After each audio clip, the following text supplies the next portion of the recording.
Hi, I'm Les Kiger of Equuality. This is Blackjack, and we're here to share with you this Equuality Tidbit.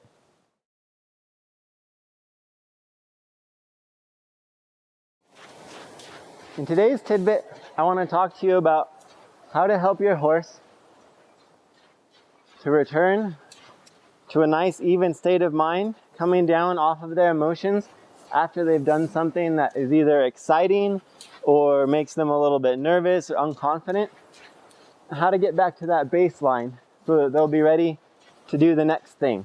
So I'm going to ask Blackjack to move out a little bit here. Get his life up a little bit. Maybe do a little bit of a quick change of directions, which he's not that confident with yet.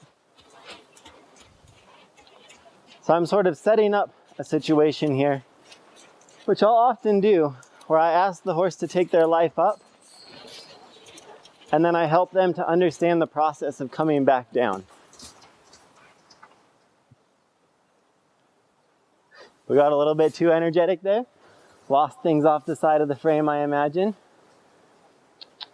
That's okay, let's go a little more here. All right, good boy. So what I'm gonna do is bring him in here with me, and then I'm just gonna wait on him. Horses naturally, and all creatures really, have their emotions really directly tied to their movement. So an uneducated horse, the faster you ask him to go, the quicker you ask him to make changes, the more his emotions are gonna come up. And part of the education process is to learn to separate those emotions from the movement of the feet. So now that you saw the feet moving and the emotions came up along with that, we're gonna let the emotions come back down and give him this space to just sort of chill out and return to neutral.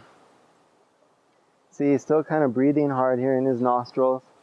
Standing in a fairly relaxed posture, his head is down. He's starting to blink, so that's a really good sign. Now, I could go on with him and do some other things, but I felt like he got sort of to his emotional threshold. And there's not much point in doing much more than that, because the only kind of learning that's going to happen there is life-saving learning. The analytical kind of reasoning learning degrades as the emotional level comes up, because we are evolved to learn really strong life-saving lessons when we're emotional, because it's life-threatening situations that make us emotional in the first place. Same with horses. So if I ask him to do something else right now, he's not really in a good state of mind to have an analytical frame on what I'm asking him to do, to be able to solve problems and think critically, which are all really important in the learning process. Another way to think about this would be working on the emotional fitness. We work on the horse's physical fitness, asking him to go fast and slow down and do transitions and back up and go left and go right and go for durations. We work on his intellectual fitness by setting up problems for him to solve. And we work on his emotional fitness by getting his emotions up and then helping him to bring them back down. So you can see now here he's sniffing the ground, licking and chewing. These are all really great signs. Came to me and checked in and said, all right, I'm settled in and I'm ready for the next thing. Good boy. So now that he's settled back down, we'd be ready to maybe do another repetition of that or move on to something else. This also applies if your horse inadvertently gets emotional.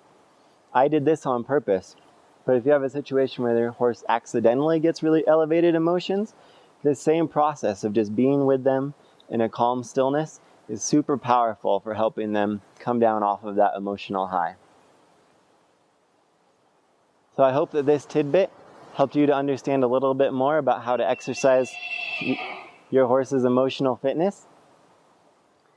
Let me know in the comments below how this works out for you and your horse. As always, if you have any suggestions for questions that you'd like to see answered in an Equuality Tidbit or topics you'd like to see us dive into, please let me know either in the comments below or by sending an email to tidbits@equuality.com. Good boy, Blackjack.